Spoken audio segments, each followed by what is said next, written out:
How are you doing? आज मैं आपसे बात करना चाहता हूँ इम्प्रॉम्प्टू स्पीकिंग के बारे में।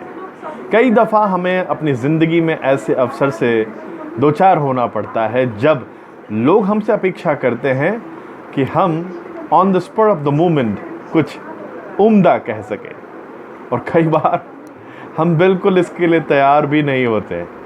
ऐसी पशोपस की सिचुएशन में हम काफ़ी नर्वस हो जाते हैं, हमारा दिमाग काम करना बंद कर देता है, बिल्कुल ब्लैकआउट सा हो जाता है। क्या करें जिससे कभी अगर हमारे लाइफ में इम्प्रॉम्प्टू बोलने का मौका हमें मिले तो हम अच्छा कर सकें, तैयारी के साथ कर सकें और एक अच्छी छाप छोड़ सकें।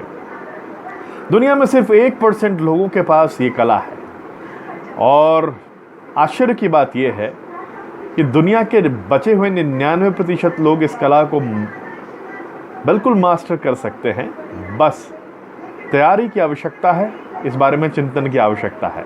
अगर आप भी इम्प्रॉम्प्टू अच्छा बोलना चाहते हैं तो आपको इस वीडियो को अंत तक देखना लाजमी है। तो चलिए हम बात करते हैं कि कैसे हम इम्प्रॉम्प्टू बात करना सीख सकते हैं।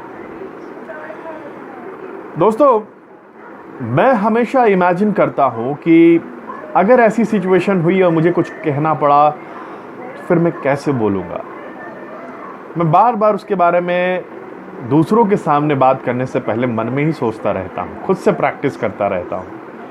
और यकीन मानिए कई बार ऐसा हुआ है कि जो मैं सोच रहा था कि लोग मुझसे अपेक्षा कर रहे हैं मैं कुछ कहूँ, उस समय दूसरों के बनस्पत ज़्यादा प्रिपेयर्ड पाता हूँ अपने आप को। और इसी का परिणाम है कि उन चंद लम्हों में मुस्कुराते हुए एक शानदार प्रेजेंटेशन जब दे जाता हूँ तो मुझे भी काफ़ी अच्छा लगता है अपने बारे में।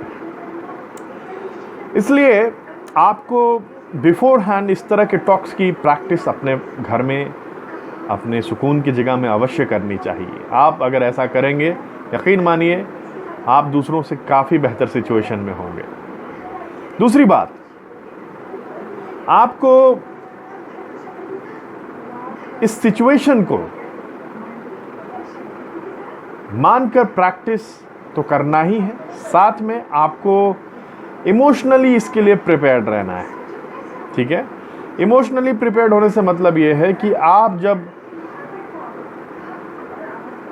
ऐसी सिचुएशन में बिल्कुल निर्भीक होकर प्रेजेंट करना चाहते हैं अपने आप को, तो आपको बार बार इसको है ना, इस सिचुएशन को इमेजिन करते रहना होगा और पूरे स्पीच को जो है आपको पहले इन्लेवन करना होगा। अगर आप ऐसा कर लेंगे तो आपके लिए रास्ता बहुत आसान हो जाता है। तीसरी बात, आपको हमेशा ये सोचना चाहिए कि you have to be here and now.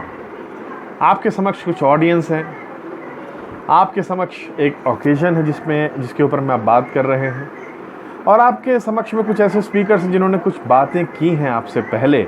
अगर आप इन तीनों चीज़ों को लेकर अवेयर हैं, आप निश्चिंत रहिए, आप अच्छा बोल सकते हैं। और इम्प्रॉम्प्टू स्पीकिंग जो है, बिल्कुल जैसे आप एक दूसरे से बात करते हैं, अपने फ्रेंड से बात करते हैं, अक्रॉस द टेबल जो वार्ता होती है वैसी ही बातचीत होती है।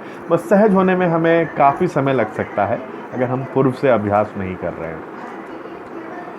आप कभी भी ऐसी स्पीच देने का आपको अवसर मिले तो आप किसी एग्जाम्पल से शुरू कीजिए। जैसे ही आप एग्जाम्पल से शुरू करते हैं जो आपकी निजी ज़िंदगी से जुड़ा है, तो आप बहुत रिलैक्स महसूस करते हैं और कुछ क्षणों की ही बात होती है। उसके बाद तो फिर अपने आप स्वतः आपके मुखारविंदों से अच्छे अच्छे शब्द निकलने लगते हैं। ये शुरू के जो 10 सेकेंड्स होते हैं ना, वो काफ़ी मैटर करते हैं। इसलिए स्टार्ट विद एन एग्जाम्पल, ठीक है। और उसके बाद आपको अपने बॉडी लैंग्वेज का अच्छा इस्तेमाल करना है। If you are full of animation energy, the job will become easier, because जैसे ही आप अपने तन मन से इन्वॉल्व होते हैं, आप अपने बॉडी लैंग्वेज यूज़ करने लगते हैं, तो आपका मस्तिष्क तेज़ी से काम करने लगता है, तो आपके लिए काफ़ी सहायक सिद्ध होता है। इसलिए आपको एनिमेटेड होकर पूरे इंतज़ियाज़म के साथ इस तरह के टॉक्स में हिस्सा लेने की आवश्यकता है। बस इतनी सारी चीज़ें कीजिए। इन 5 चीज़ों का आप ध्यान अगर रख पाएंगे, यकीन मानिए आप एक बहुत अच्छे इम्प्रॉम्प्टू स्पीकर बन सकते हैं। चाहे कोई सा भी टॉपिक हो, कोई सी भी जगह हो, कैसी भी ऑडियंस हो, आप खुद को इसके लिए हमेशा तैयार करते रहें और जब मौका आए तो चौका लगाने से ना चूकें। This is Gaurav Anand signing off, until we meet again.